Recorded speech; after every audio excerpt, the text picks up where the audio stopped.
Assalamualaikum warahmatullahi wabarakatuh. Dengan saya Hernawati dari Fakultas Tarbiyah semester 1 Prodi Riau dengan dosen pengampu Bapak Adrian Henry dengan mata kuliah PKN. Beliau memberikan tugas kepada saya tentang demokrasi. Baiklah, tanpa basa-basi lagi, langsung saja kita mulai. Adapun materi yang akan dibahas yaitu pengertian demokrasi, sejarah demokrasi, macam-macam demokrasi, prinsip-prinsip demokrasi, ciri-ciri negara demokratis, sejarah demokrasi di Indonesia, dan perkembangan demokrasi. Pengertian demokrasi. Demokrasi secara etimologis berasal dari bahasa Yunani demokratia yang dibagi dalam dua kata, yaitu demos yang berarti rakyat dan kratos atau kratai yang berarti pemerintahan, sehingga dapat diartikan sebagai pemerintahan rakyat. Dan berikut ini pengertian demokrasi menurut beberapa ahli. Menurut Aristoteles, demokrasi adalah suatu negara, suatu kebebasan, karena melalui kebebasanlah setiap warga negara bisa saling berbagi kebebasan di dalamnya. Dan kedua, ada Abraham Lincoln, demokrasi adalah dari rakyat, oleh rakyat, dan untuk rakyat. Dan yang ketiga ada menurut Muhammad Hatta, demokrasi sebagai sebuah pergeseran atau pergantian kedaulatan raja menjadi kedaulatan rakyat. Selanjutnya ada sejarah demokrasi. Istilah demokrasi berasal dari Yunani kuno yang diutarakan di Edara kuno pada abad ke-5. Namun, arti dari istilah ini berubah sejalan dengan waktu, dan definisi modern telah berevolusi sejak abad ke-18 bersamaan dengan perkembangan sistem demokrasi di berbagai negara. Selanjutnya ada macam-macam demokrasi. Jika dilihat dari cara penyaluran data, ada 3 bagian, yaitu demokrasi langsung. Demokrasi langsung ialah yang mengikutsertakan setiap warga negara dalam permusyawaratan untuk menentukan kebijaksanaan umum negara.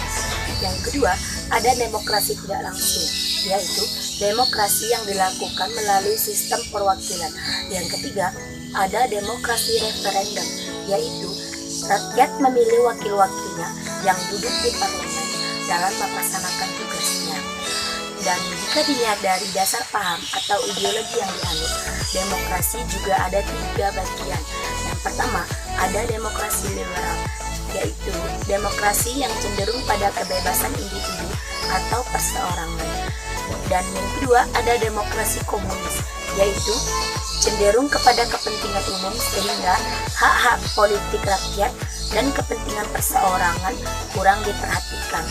Dan yang ketiga ada demokrasi Pancasila, yaitu tidak hanya mencakup politik saja, namun juga ekonomi, sosial, budaya, dan permusyawaratan rakyat. Dan jika dilihat dari perkembangan paham, ada 2 bagian, yaitu demokrasi modern dan demokrasi klasik. Dan jika dilihat dari antara pemerintahan dan rakyat, itu ada juga beberapa bagian.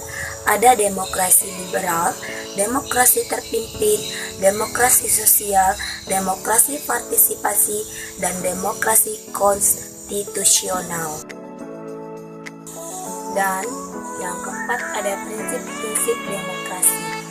Apa saja sih prinsip-prinsip demokrasi? Iya, prinsip-prinsip demokrasi.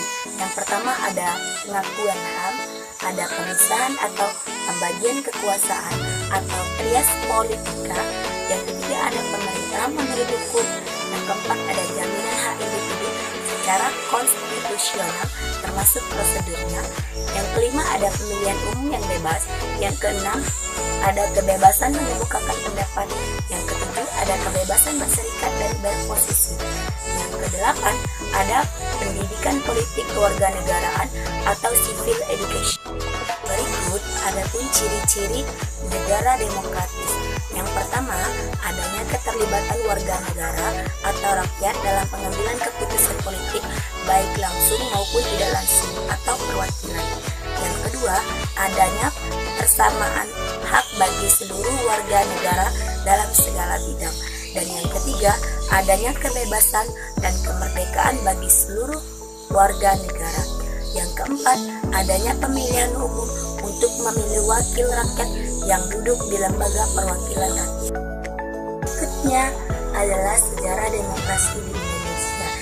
Sejak Indonesia merdeka dan berdaulat sebagai sebuah negara pada tanggal 17 Agustus 1945, para pendiri negara Indonesia, the Founding Fathers, melalui Undang-Undang 1945 yang disahkan pada tanggal 18 Agustus 1945, telah menetapkan bahwa Negara Kesatuan Republik Indonesia atau selanjutnya disebut dengan Negara NKRI menganut paham atau ajaran demokrasi, di mana kedaulatan kekuasaan tertinggi berada di tangan rakyat dan dilangsungkan sepenuhnya oleh Majelis Permusyawaratan Rakyat atau MPR. Dengan demikian berarti juga NKRI tergolong sebagai negara yang menganut paham demokrasi, perwakilan atau representatif demokrasi. Selanjutnya ada proses perkembangan demokrasi di Indonesia. Pelaksanaan demokrasi pada masa revolusi 1945 sampai dengan 1950. Tahun 1945 sampai dengan 1950, Indonesia masih berjuang menghadapi Belanda yang ingin kembali ke Indonesia. Pada awal kemerdekaan, masih terdapat sentralisasi kekuasaan. Hal itu terdapat pasal 4 aturan peralihan Undang-Undang Dasar 1945 yang berbunyi sebelum MPR, DPR, dan DPA dibentuk menurut Undang-Undang Dasar ini segala kekuasaan dijalankan oleh Presiden dan dibantu oleh KNIP.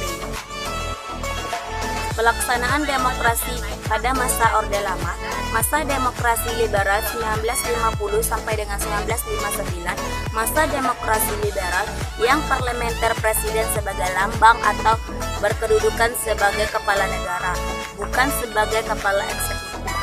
Masa demokrasi ini, peranan parlemen, akuntabilitas politik sangat tinggi, dan berkembangnya partai-partai politik. 3. Demokrasi Orde Baru 1966 sampai dengan 1998. Pelaksanaan demokrasi Orde Baru ditandai dengan keluarnya surat perintah 11 Maret 1966. Baru bertekad akan melaksanakan Pancasila dan Undang-Undang Dasar 1945 secara murni dan konsekuen. Pelaksanaan demokrasi Orde Reformasi 1998 atau sekarang. Demokrasi yang dikembangkan pada masa reformasi pada dasarnya adalah demokrasi dengan mendasarkan pada Pancasila dan Undang-Undang 1945 dengan penyempurnaan pelaksanaannya dan perbaikan peraturan-peraturan yang tidak demokratis dengan meningkatkan peran lembaga-lembaga tinggi dan tertinggi negara dengan menegaskan fungsi, wewenang dan tanggung jawab yang mengacu pada prinsip pemisahan kekuasaan dan tata hubungan yang jelas antara lembaga-lembaga eksekutif, legislatif, dan yudikatif. Sekian dari pembahasan materi saya akhiri. Wassalamualaikum warahmatullahi wabarakatuh. Bye bye. Thank you for watching.